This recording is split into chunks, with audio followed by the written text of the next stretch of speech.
Welcome to the Real Estate Syndication Show. Whether you are a seasoned investor or building a new real estate business, this is the show for you.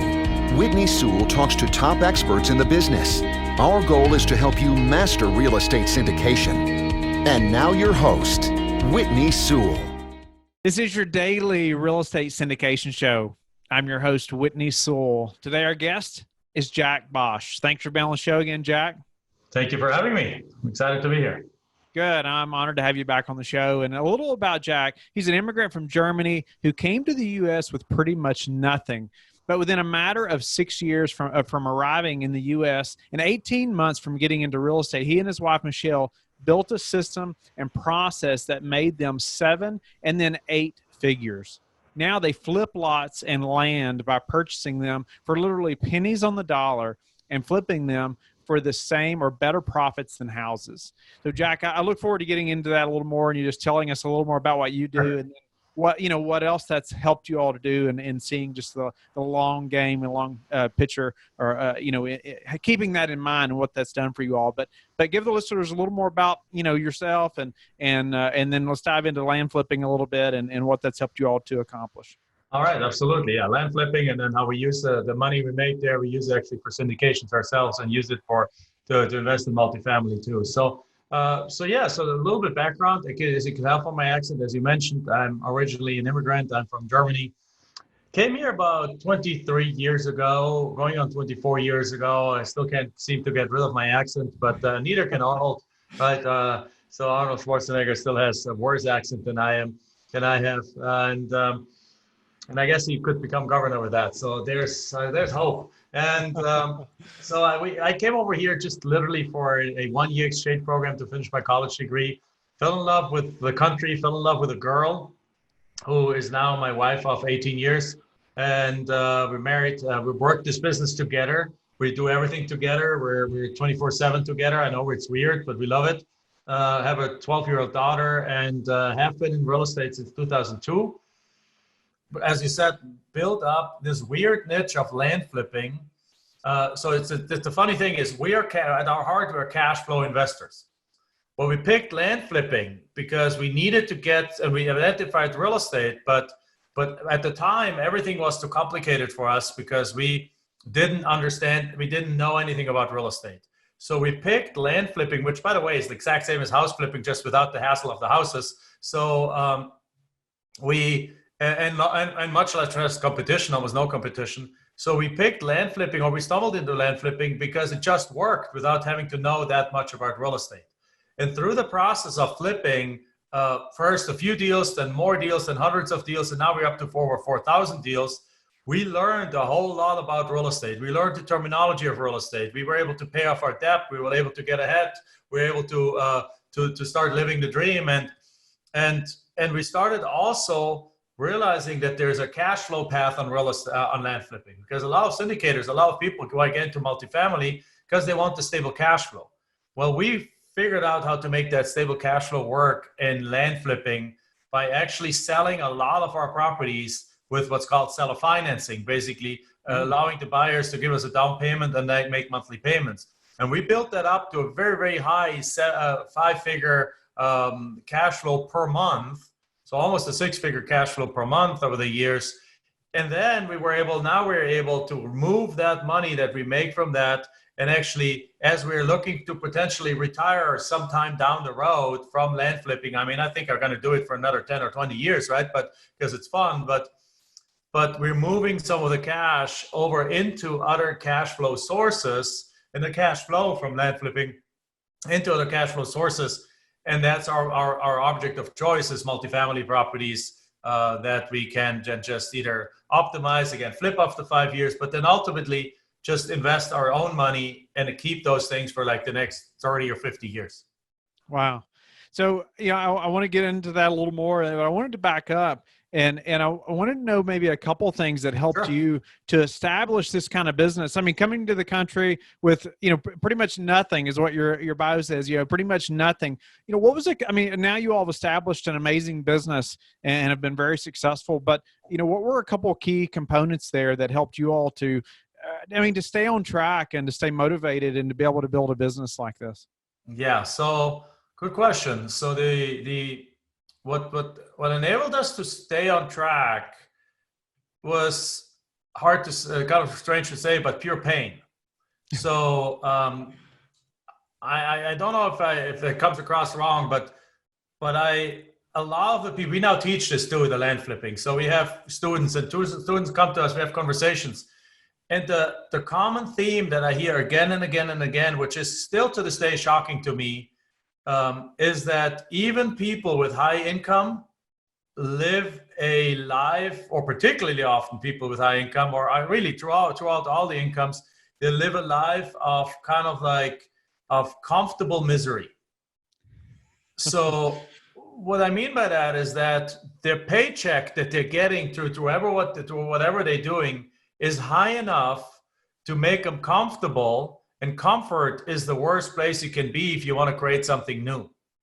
So what really got us going was that we weren't making much money. I mean, my take-home money was $2,600, and I just bought a house. We had just gotten married. We had 2 cars and a house payment. That means there was nothing left. I had like $300 left at the end of the month in order to go grocery shopping and partying or so as a young guy, right?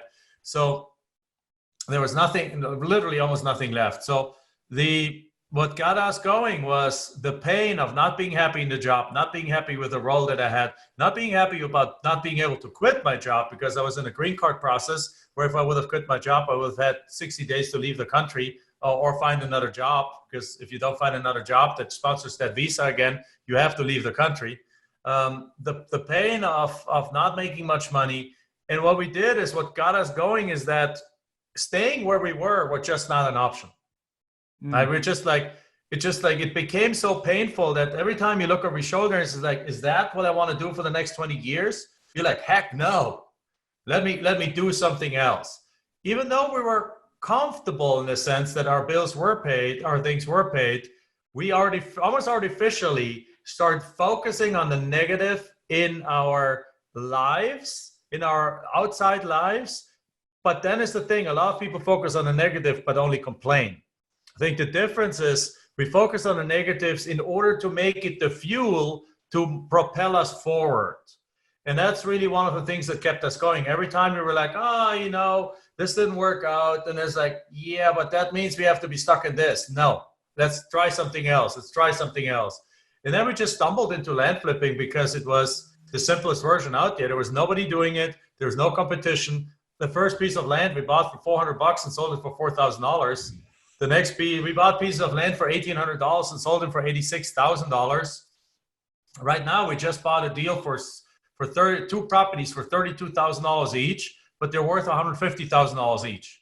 So we paid $64,000 for something that's worth $300,000. So even if we sell it for $180,000, we'll make $120,000, or close to $120,000 in that deal.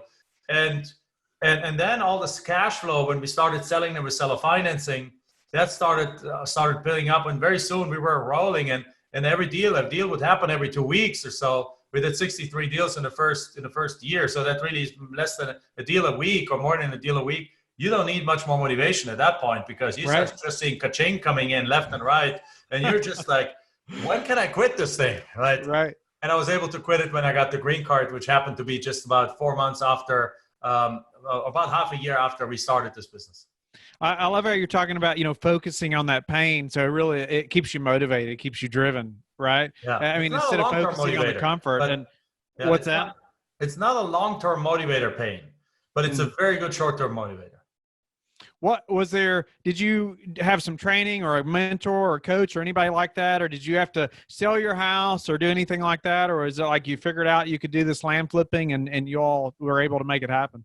I wish I could have taken a mentor, because nowadays anything we learn, we always pick the best mentor that we can find in the country and pay whatever the price is. Michelle, my wife, does coaching that she pays her mentor $60,000 a year, and without blinking an eye. And just from a few things we learned there, our business has generated another $700,000 just in the last 6 months from that, or 9 months from that. So it's a no-brainer. Every time we pick a mentor, if you focus on it, if you do it, it'll always pay off.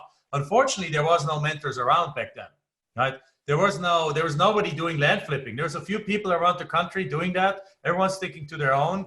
And so we had to figure this out ourselves, which is why it took us 3 years to figure it out.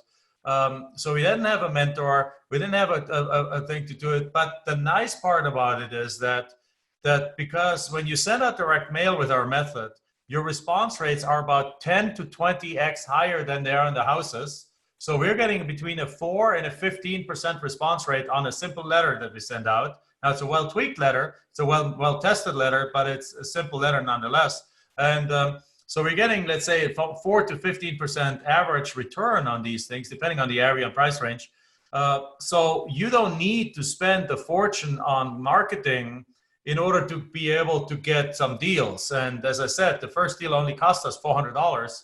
And then we literally, the guy across the street walked over and bought it right in the moment from me for $4,000. And at least on a handshake. And then I sent him by email him the details, and then he signed it, and 2 weeks later, the deal was closed. So we really very quickly, in a matter of like, once we figured it out, in a matter of like 2-3 months, we're in the profit zone on that business. So no, we didn't have to sell our house. We, as a matter of fact, we paid our house off in 2 years. So it was a starter home. Wasn't that it wasn't like $1 million home at the time, but still, we then later on bought $1 million home and paid for that thing cash. So we didn't have to go into drastic measures, because it is a method that allows anyone to really get started with a low amount of cash, get free from the things that they don't like in their lives, and then use that cash to then do further things. For example, one of our students, and actually he's a mentor in our organization, a coach in our organization now, because we do offer coaching now.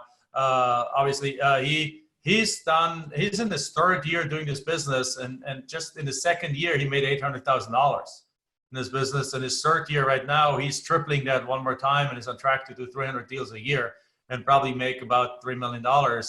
And then his end goal is take that $3 million and go buy himself a $10 million syndication apartment building with, and do that once a year with the money he makes from the land flipping. And within 5 years, he owns, I don't know, 1,000 units with no other investors in it. And he cash flows $1.5 million to $2 million a year just passively for the rest of his life. Nice. So, after, you've created this business, you've been flipping land and been just very successful. Congratulations, by the way. It's so impressive. How did you determine on multifamily deals or syndication, to invest in now to, keep thinking through growing your wealth?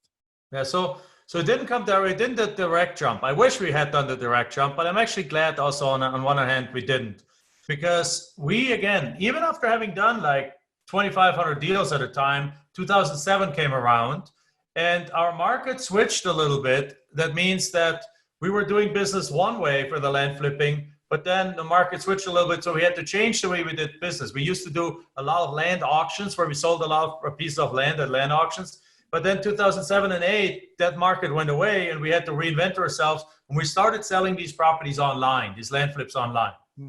And in that process, though, we started realizing that in that process, I put my head up, because we were like 5 years, our head was down. We just flip, just make a bunch of money, create a bunch of cash flow, and just get in line, just stay focused. No shiny pennies, nothing, just this is something that works like crazy. Let's make it work.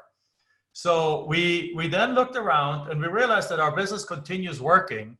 But when we started talking to other people, we started realizing that the real estate market was in shambles. And that America was for sale, really. So most people we talked to at the time were house flippers, and they were bleeding, they were losing everything. But we realized that you could buy houses that were previously $200,000 houses for $35,000 now. And we had all this cash flow coming in. But the issue is we still didn't know much about improved property, because we have became the master of flipping land. But with flipping land, you don't have to deal with tenants, toilets, termites, no mortgages, no mold, no repairs, no roof repairs, no foundation repairs, no contractors, none of that stuff. So we were still not terribly knowledgeable in the improved real estate world.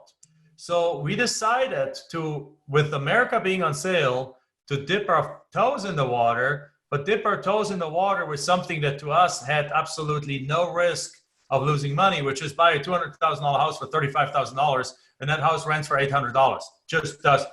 Every way you slice those numbers, it just makes sense. Right.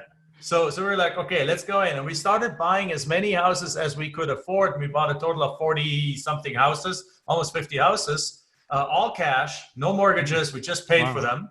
And from the cash flow from the land. And then we started realizing, after building a portfolio in Phoenix, Arizona, where we live, prices started going up rapidly again, which was great. But now the deals didn't make as much sense anymore. If a property throws off $900 in rent but costs $150,000, it doesn't make that much sense anymore. So we started looking at other markets, and that forced us to actually start to really put in place business systems that allow us to manage these properties remotely just as well as we manage the ones here in Phoenix.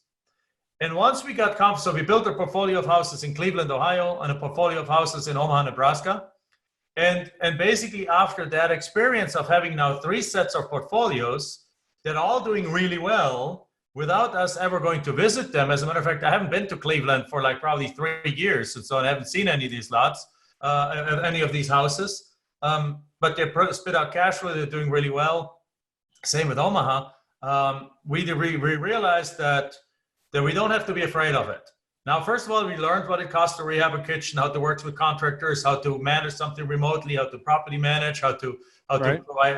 We learned all the details of that stuff through that process.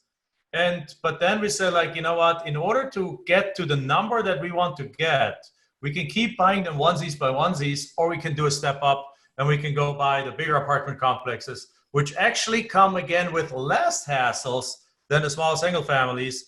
Because the small single families, every time an AC breaks, it's $4,000 because they're going to go replace the AC.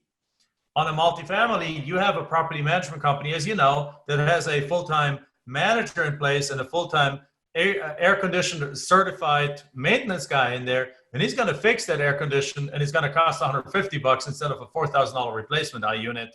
And you can also, by addressing the numbers and the income, you can create more value and so on. So we started really liking that, and that's how we then made the switch. But first, we needed to gain more confidence and more capability by going in the single family market and really mastering that also on a remote basis. Nice. So, but that pushed you into multifamily. And tell me, what does that look like now? Your focus as far as how you're investing in multifamily. So the first 3 properties we focused were basically C-class properties in B and C areas. That were either had too high expenses. Like one property we bought, the expense ratio was at 60%, and we know that's too high. So we dropped that down to 50%. That freed up $100,000 a year and raised the value of the property by $1.5 to $2 million, depending on which cap rate you use. Right.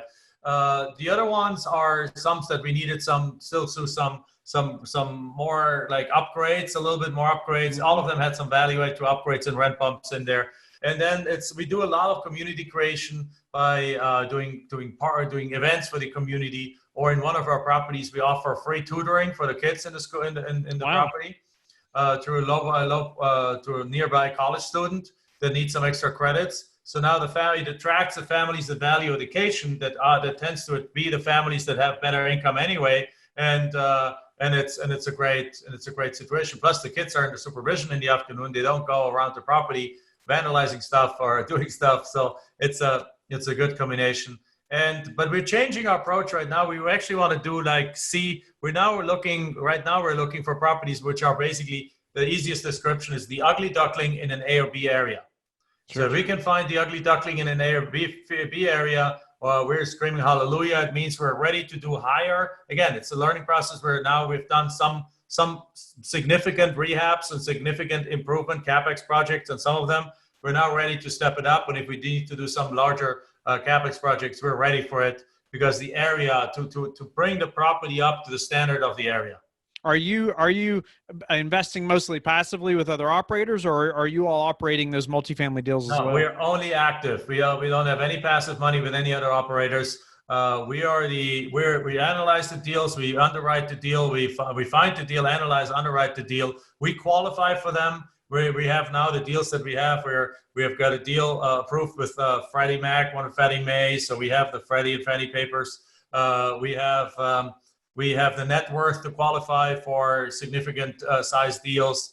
So we don't really need KPs or things in there, other people in there that bring in pieces of the place. We do syndicate with investors on that, and they typically get the typical preferred return depending on what property it is, and a nice piece of the back end that we share with them. And it's kind of a typical kind of scenario there. But we are the active people in the deal. We're going slowly. We don't buy many properties because it's not about volume, it's about quality. Well, I mean, you've created this machine, of land flipping and creating all this income. Then now you're taking your time learning this other investment vehicle over here to create more wealth as well. I think it's incredible. We worked too hard for our money to squander it. And if we let an investor come into our deals, they worked too hard to let us squander it. So we're not going to squander anyone's money. That is our number one thing. And that just right there. Any deal that is even like remotely only on the bubble is like, no, that's not too skinny for us. We need to make sure we are just 100% sure that everyone that invests with us not just gets their money back, but also makes a good return. How are you all prepared for this potential downturn that everyone's talking about? Well, I think the best way to be prepared for a potential downturn is a lot of cash in the bank. So first of all, our properties are in areas that we like. For example, a lot of people don't like it, but we like being somewhat close to a military base. Now, we like that because of the stability factor. In a recession, the last thing the government is going to do is cut down on the military, because it's just going to go and release a whole bunch of people and bring the unemployment up, and they want the unemployment to show as low as possible. So, and in an expansionary time period, it doesn't matter if they do that, because we're good. So we are in two of our properties. We only have currently 3 properties, but 2 of the 3 are within a short distance from a larger military facility that's actually expanding. So it's not the little small ones that might be killed in a recession. It's the ones that they move the stuff to. So we're in Oklahoma City, close to Tinker Air Force Base, which just got a huge contract for maintenance of even other kinds of airplanes.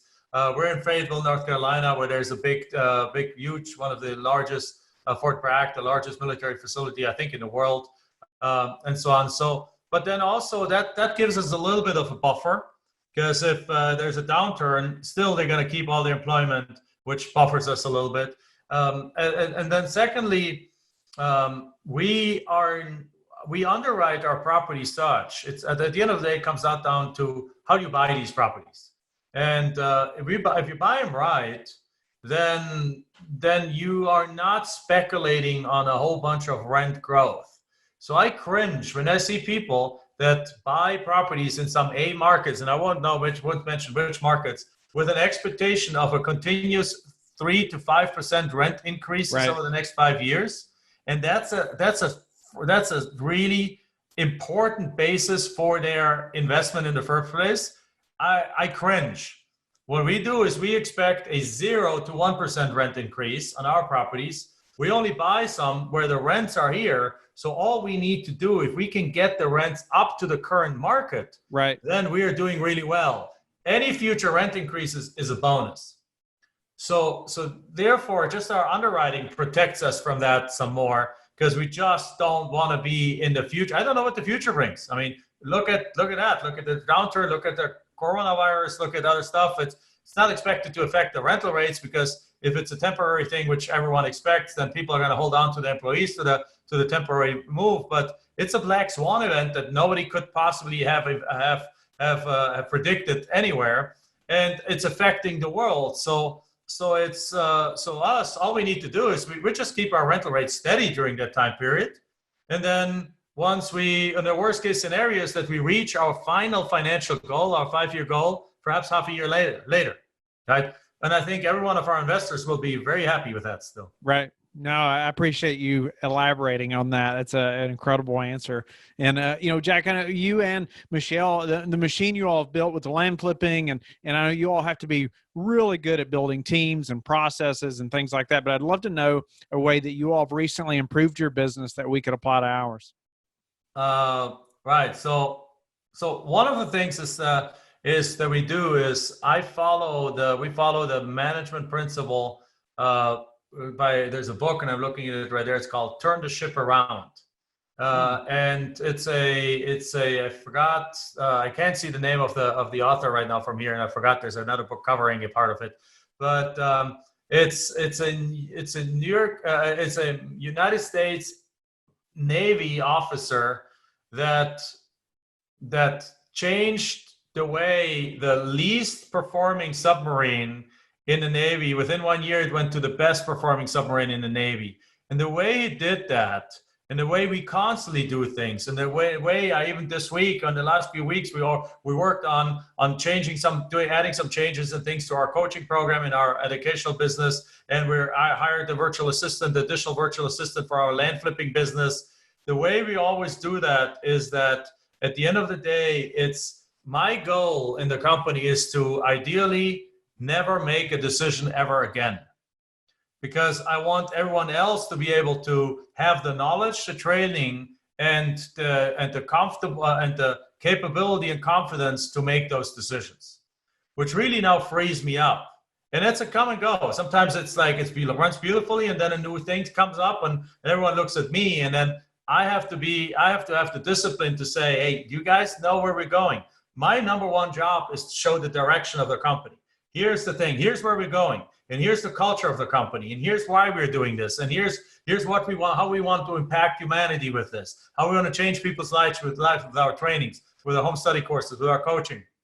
How we want to change people's life by taking the burden of property ownership of them. How we've got to provide great housing for people. And we bring that culture and that vision into people. When you have the people that buy into that, then they are able to make the same decisions you would have made yourself in 95% of the time.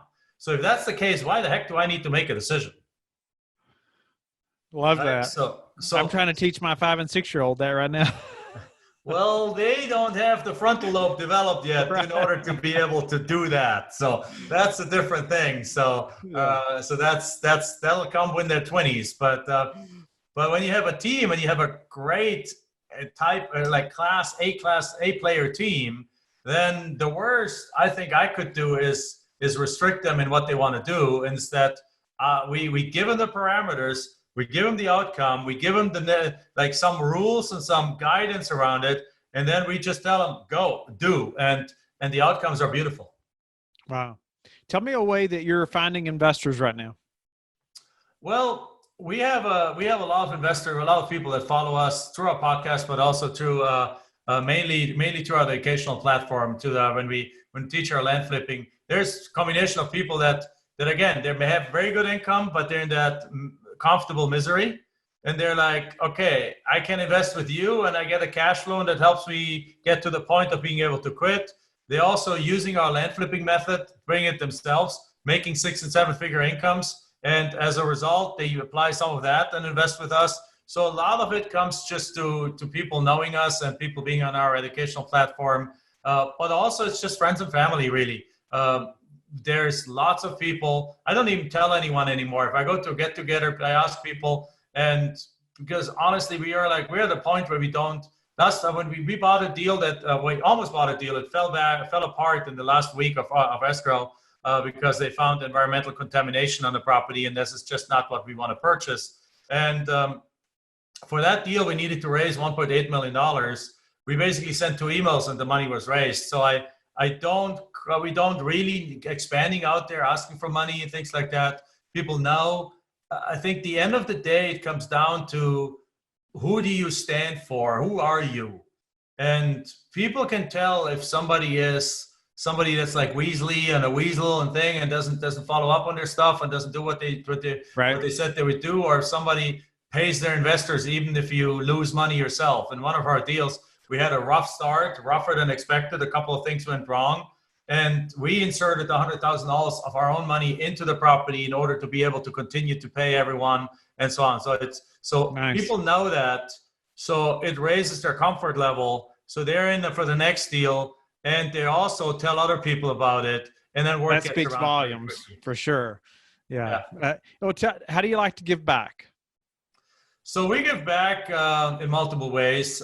We, first of all, We give back, obviously, by teaching people what we do, even on the podcast, even for free, and then things. There's lots of free sessions that we do and free 5-day classes and like video classes and all kinds of different things. That's one way to give back, because we could have just kept quiet about our land flipping method and just continued just do a few $1 million a year and just live happily ever after, right? But there is no competition, and so we can teach this. But then also we just actively give back. There's a charity in my wife's home country, Honduras, Michelle, and she, my wife's Michelle's home country, Honduras, Central America, where there's a Swiss guy that runs a school for the poor with like 800 or 900 kids, where they at graduation, it's K-12, where at graduation they come out of that school bilingual with a degree from really what is now the school is now one of the best school in the district, and on top of it, it's a vocational school. They come out of there with a job, with a profession,